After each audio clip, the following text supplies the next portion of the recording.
Good morning बच्चों। आज हम महत्वपूर्ण कार्बनिक यौगिकों के अंतर्गत एक और नया कार्बनिक यौगिक पढ़ेंगे, साबुन। साबुन के बारे में आप सभी जानते हैं, सफाई से साबुन का गहरा संबंध है।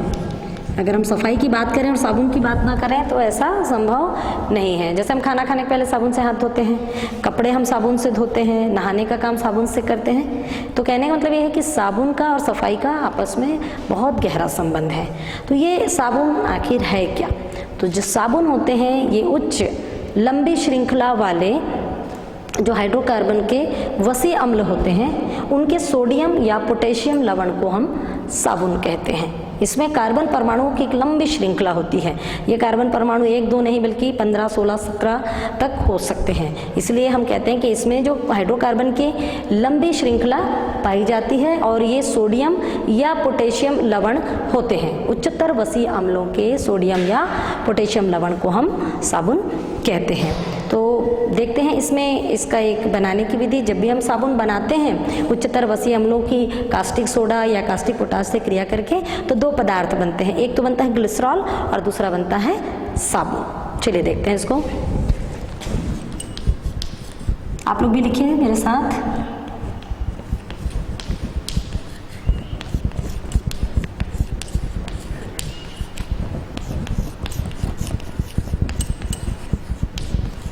यह है उच्चतर वसीय अम्ल।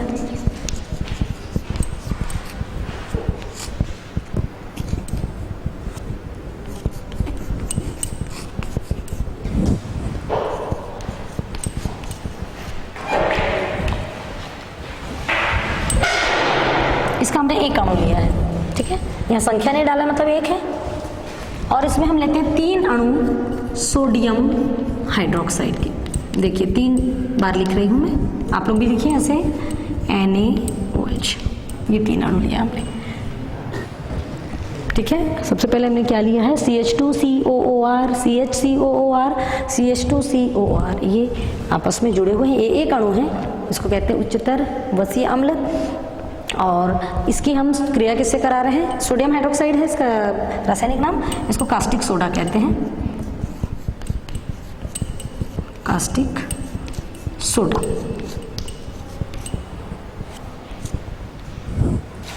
तो इन दोनों की अभिक्रिया से जो पदार्थ बनते हैं उसको सबसे पहले लिखिए। एक तो बनता है ग्लिसरॉल,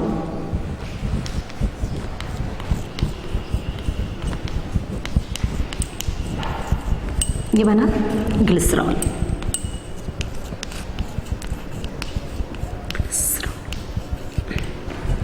और बन जाता है ये वसा अम्ल का जो सोडियम लवण है, उच्चतर वसा अम्ल का सोडियम लवण, इसी को कहते हैं साबुन।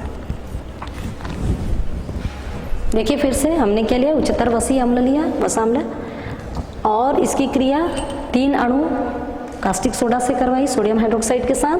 ये आपस में क्रिया करके बनाते हैं ग्लिसरॉल और साबुन, ठीक है। यहाँ से इसको आप ऐसा देख सकते हैं, ऐसा हम इसको अलग कर सकते हैं यहाँ से। ये बन जाता है RCOONA साबुन। और जो बचा हुआ भाग है CH2OH, CHOH, CH2OH, ये कहलाता है ग्लिसरॉल, ठीक है। ये जो प्रक्रिया है, ये जो क्रिया है, इसका नाम है साबुनीकरण, क्योंकि इस क्रिया में बन क्या रहा है? साबुन। तो इसलिए इस क्रिया को साबुनीकरण क्रिया भी कहते हैं, सपोनिफिकेशन क्रिया है ये। कुछ उदाहरण देखते हैं साबुन के हम। पहला देखिए,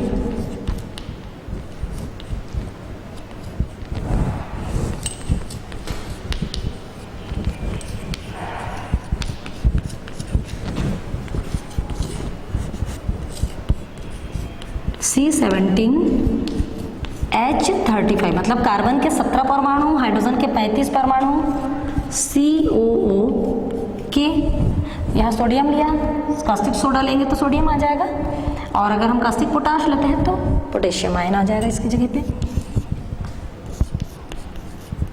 एक और उदाहरण C15, इसमें 15 परमाणु है कार्बन के, C15H31COO ये साबुन के उदाहरण है। इसका नाम है सोडियम स्टीयरेट, इसका नाम है पोटेशियम स्टीयरेट और इसका नाम है सोडियम पामीटेट। ये सभी साबुन के उदाहरण हैं। आइए देखते हैं इसमें साबुन के प्रकार। साबुन मुख्य रूप से दो प्रकार के होते हैं। साबुन दो प्रकार के होते हैं। कौन कौन से दो प्रकार हैं इसके? देखिए, पहला मृदु साबुन, सॉफ्ट सोप, और दूसरा है कठोर साबुन,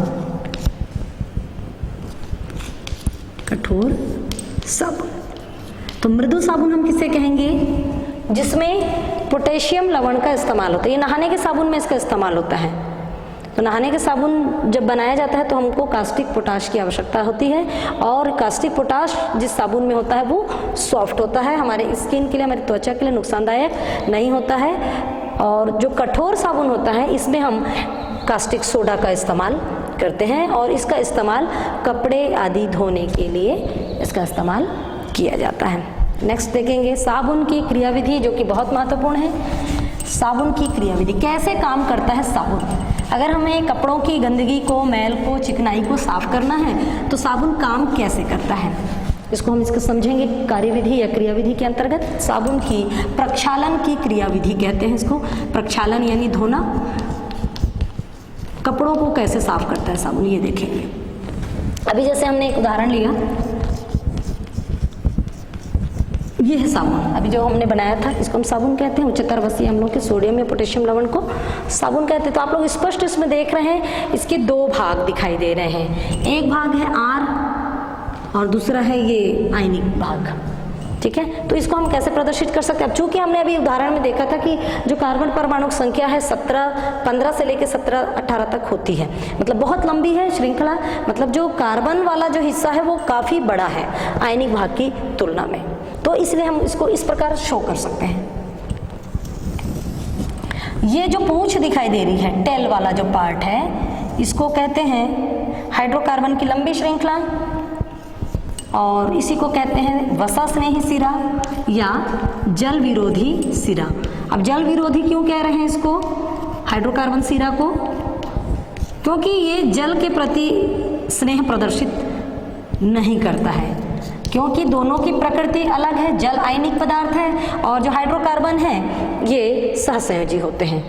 तो इसीलिए जब ये जल के संपर्क में जाता है तो दूर भागता है। तो ये वाला जो हिस्सा है इसका जल विरोधी सिरा कहलाता है, और ये वाला जो हिस्सा है इसका आयनिक भाग है,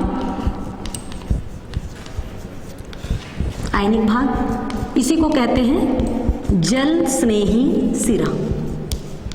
इसकी जल से बंधुता होती है, ये जल के साथ बंध स्थापित कर लेता है, इसलिए इसको जल स्नेही सिरा कहते हैं। आयनिक भाग में दो भाग हम दर्शा सकते हैं इस प्रकार से, कार्बोक्सिलेट एनायन और सोडियम आयन, ठीक है। तो अब जब हमको कपड़े की सफाई करना, ये दोनों चीजें समझ में आ गई हैं कि जो साबुन है उसके ये दो सिरे होते हैं। ये लंबा जो सिरा दिख रहा है ये कार्बन परमाणु की लंबी श्रृंखला को प्रदर्शित करता है, जो कि जल विरोधी सिरा कहलाता है। जल से ये क्रिया नहीं करता है, जल में नहीं घुलता है। और ये वाला जो भाग है ये आयनिक भाग है, जो जल के साथ बंध स्थापित कर लेता है। अब हम देखेंगे कि जो साबुन है वो कपड़ों को कैसे साफ करता है। हमारे शरीर से पसीना निकलता है, पसीने से चिकनाई पैदा होती है जो कि कपड़ों में मैल के रूप में जम जाती है। तो ये जो चिकनाई है, चिकनाई कहने का मतलब तेल, मैल की गंदगी, तो ये भी हाइड्रोकार्बन है, इसमें तेल है मतलब हाइड्रोकार्बन है, जल विरोधी भाग है ये भी। तो ये जो साबुन को जब कपड़ों में लगाया जाता है तो कपड़े में जब हम लगाएंगे तो ये वाला जो सिरा है हाइड्रोकार्बन सिरा है, इसको हम कह देते हैं तेल या मैल की बूंद कह देते हैं। ये समझने में आसानी होगी, ये तेल या मैल की बूंद है।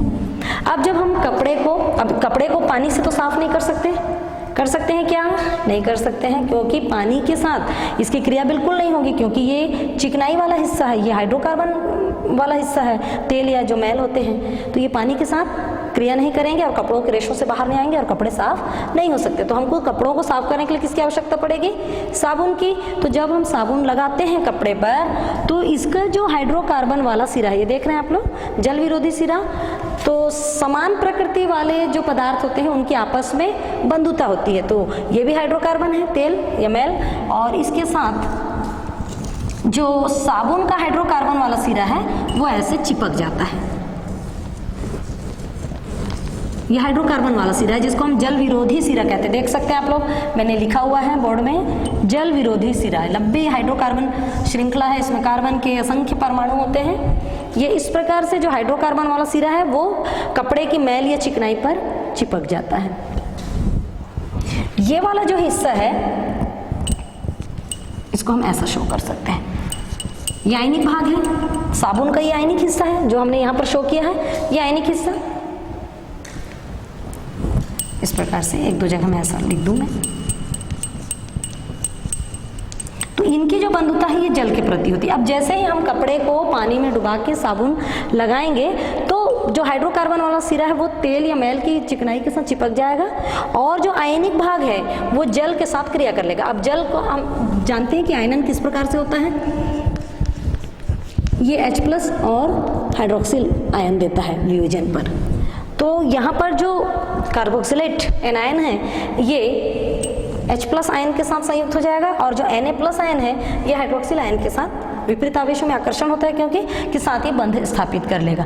तो इस प्रकार जब हम साबुन लगाते हैं तो जो झाग उत्पन्न होता है उस झाग के साथ ये जो आयनिक और अनायनिक हिस्सा है ये कपड़ों के रेशों के अंदर प्रवेश कर जाते हैं और मैल और चिकनाई के साथ मिलके एक स्ट्रक्चर, एक संरचना बनाते हैं। ये जो संरचना बनी है इसको कहते हैं मीसल संरचना, मीसेल संरचना। ऐसे ही असंख्य संरचनाएं बनती हैं कपड़ों के रेशों के ऊपर और जो मैल को, गंदगी को खींचकर उन रेशों से बाहर निकाल देती हैं और कपड़ा साफ हो जाता है। ठीक है, फिर से देख ली, ये तेल या चिकनाई के कण हैं जो कपड़ों के रेशों के अंदर हैं और जब हम इसको पानी में भिगो के साबुन जब लगाते हैं तो साबुन का जो हाइड्रोकार्बन सिरा है, जो जल विरोधी सिरा है, ये मैल और चिकनाई के साथ जुड़ जाता है और जो आयनिक भाग है वो जल के अणुओं के साथ क्रिया कर लेता है, बंध स्थापित कर लेता है। क्योंकि मैंने पहले ही बताया कि समान प्रकृति वाले जो पदार्थ होते हैं उनमें आकर्षण होता है। तो ये जो लंबी हाइड्रोकार्बन वाली श्रृंखला देख रहे हैं ये भी सहसंयोजी होते हैं और तेल और मैल जो चिकनाई है ये भी हाइड्रोकार्बन है, सहसंयोजी है, तो ये आपस में जुड़ जाते हैं। तो इस प्रकार जब हम साबुन लगाते हैं कपड़ों पर तो ये मीसल संरचना बनती है और मीसल संरचना कपड़ों के रेशों के अंदर घुसकर इस मैल और चिकनाई के कण को बाहर निकाल देते हैं और इस प्रकार कपड़ा साफ हो जाता है। और ये जो है हमने अभी बताया आपको, ये साबुन की क्रिया विधि के अंतर्गत हम कहते हैं प्रक्षालन विधि। तो इस प्रकार साबुन कपड़ों को साफ कर देता है। ठीक है, चलिए अब आगे देखते हैं इसमें प्रयोगशाला में हम साबुन कैसे बना सकते हैं। प्रयोगशाला में हम साबुन बनाने के लिए लेते हैं एक बीकर। बीकर में हम लेते हैं 10 ml बिनौले का तेल। आप अलसी का तेल भी ले सकते हैं, सोयाबीन ले सकते हैं या महुए का जो फल होता है उसका तेल भी हम इस्तेमाल कर सकते हैं। हमने एक बीकर लिया और उसमें बिनौले का तेल ले लेते हैं। यहाँ पर हमने लिखा बिनौले का तेल। चलिए, और इसमें हम डाल देते हैं, क्या डाल देते हैं, 40% NaOH विलयन का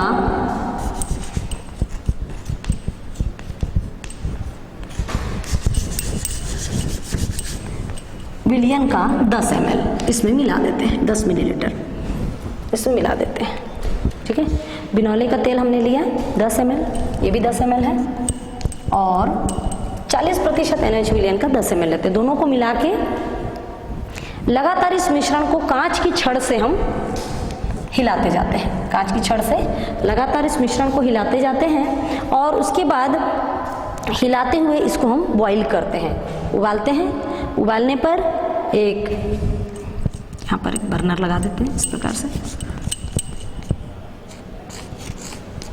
इसको उबालते हैं और उबालते उबालते हम देखते हैं कि एक गाढ़ा पेस्ट बन जाता है और गाढ़ा जो पेस्ट होता है वो थोड़ा नरम होता है।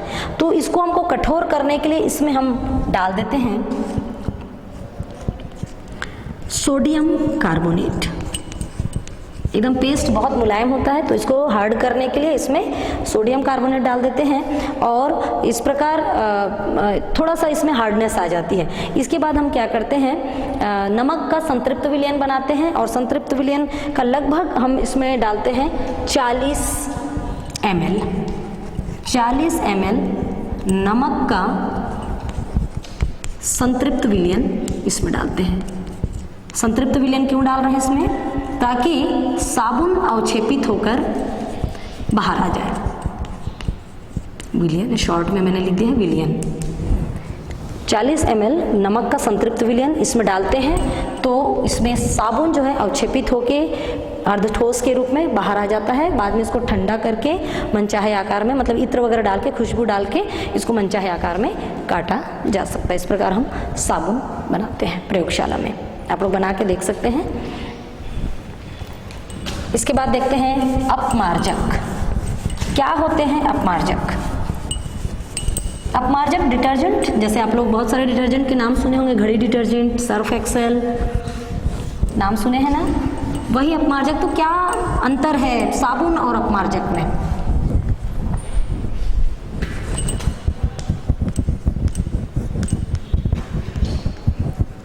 जब हम साबुन इस्तेमाल करते हैं तो साबुन क्या है, केवल सॉफ्ट वाटर में जो मृदु जल होता है, मृदु जल में कैल्शियम और मैग्नीशियम के आयंस कम होते हैं, अधिक मात्रा में नहीं होते हैं, तो उसमें वो आसानी से झाग दे देता है और कपड़े हम आसानी से उसमें साफ कर सकते हैं। लेकिन यदि पानी कठोर है मतलब उसमें कैल्शियम और मैग्नीशियम के आयन बहुत अधिक मात्रा में है।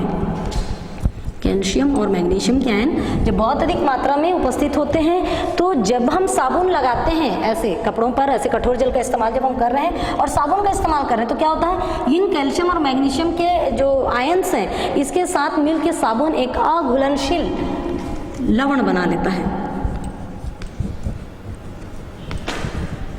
अघुलनशील लवण बनाने लगता है और इस प्रकार कपड़ा तो साफ नहीं होता, लेकिन अधिकांश साबुन जो है बर्बाद हो जाता है, वेस्ट हो जाता है। हार्ड वाटर में कैल्शियम और मैग्नीशियम के आयन्स होते हैं, जब हम ऐसे पानी में कपड़े धोते हैं तो वो जो साबुन है इन लवणों के साथ, इन आयनों के साथ क्रिया करके अघुलनशील लवण बना के अवक्षेप के रूप में निकलने लगते हैं और बहुत सारा साबुन इस प्रकार बर्बाद हो जाता है।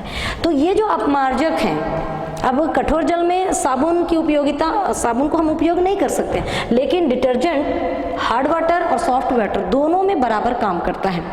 ये जो अपमार्जक होते हैं ये कैल्शियम और मैग्नीशियम आयनों के साथ अघुलनशील लवण नहीं बनाते हैं और अपमार्जक जो है कठोर पानी में भी शीघ्रता से झाग देके कपड़ों को साफ कर देता है। आगे देखिए, अब इसमें जो संरचना है अपमार्जक की, ये भी साबुन की जैसी होती है। इसमें भी लंबा हाइड्रोकार्बन सिरा पाया जाता है, कार्बोक्सिलिक समूह होता है इसमें। और ये जो कार्बोक्सिलिक एसिड होता है, लंबी वसी अम्ल जो श्रृंखला हम ले रहे हैं, वो उसका अमोनियम एवं सल्फोनेट लवण होता है। अपमार्जक एक्चुअल में सल्फोनेट या अमोनियम लवण होता है। जैसे साबुन क्या है, सोडियम या पोटेशियम का लवण होता है, ऐसे ही अपमार्जक उच्चतर वसीय अम्लों के सल्फोनेट या अमोनियम लवण होते हैं। चलिए आगे देखते हैं अपमार्जक की विशेषता। अब क्या है विशेषता, जैसे मैंने बताया ये हार्ड वाटर में भी काम करता है, कठोर जल में भी आसानी से झाग पैदा कर देता है। और इसमें आयनिक समूह जो होते हैं, देखिए आयनिक समूह विशेषता में अपमार्जक के, इसमें जो आयनिक समूह है SO3 2- Na+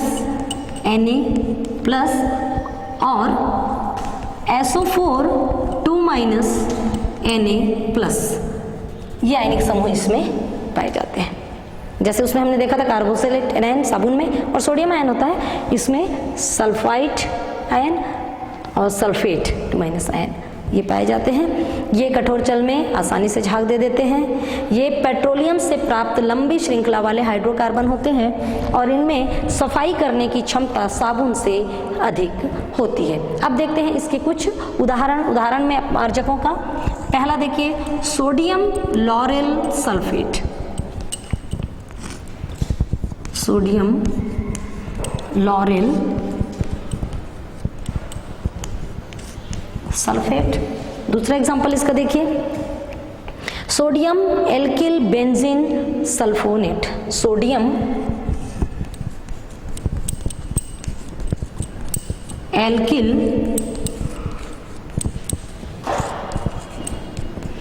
बेंजीन सल्फोनेट। जैसे मैंने बताया आप लोगों को, ये अमोनियम या सल्फोनेट लवण होते हैं उच्चतर वसीय अम्लों के। ये दो एग्जाम्पल हम लेते हैं। अब इसका फॉर्मूला देख लेते हैं। CH3 CH2 whole 11 SO4 2 minus Na plus. यह है सोडियम लॉरेल सल्फेट का सूत्र। इसको हम इसकी संरचना भी लिख सकते हैं। देखिए कैसे संरचना है इसकी।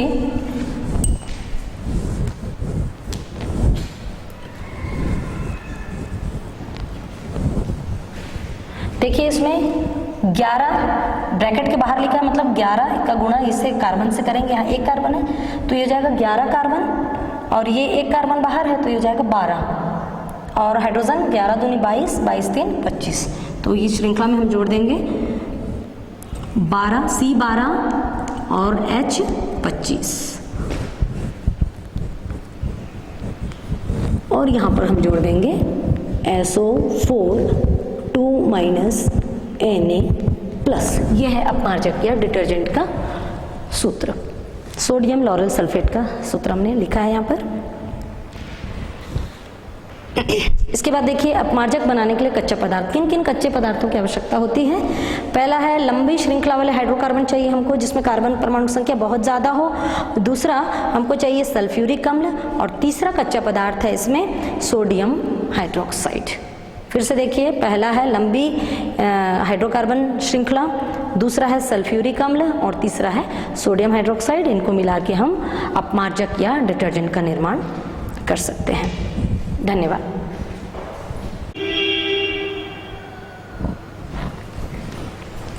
बच्चों यहाँ पर एक गलती हो गई है, ये मैंने लिख दिया सोडियम एल्किम हो गया, ये एल्किल है एक्चुअल में, इसको ल कर लीजिए, alkyl, sodium alkyl benzene sulphonate. ठीक है।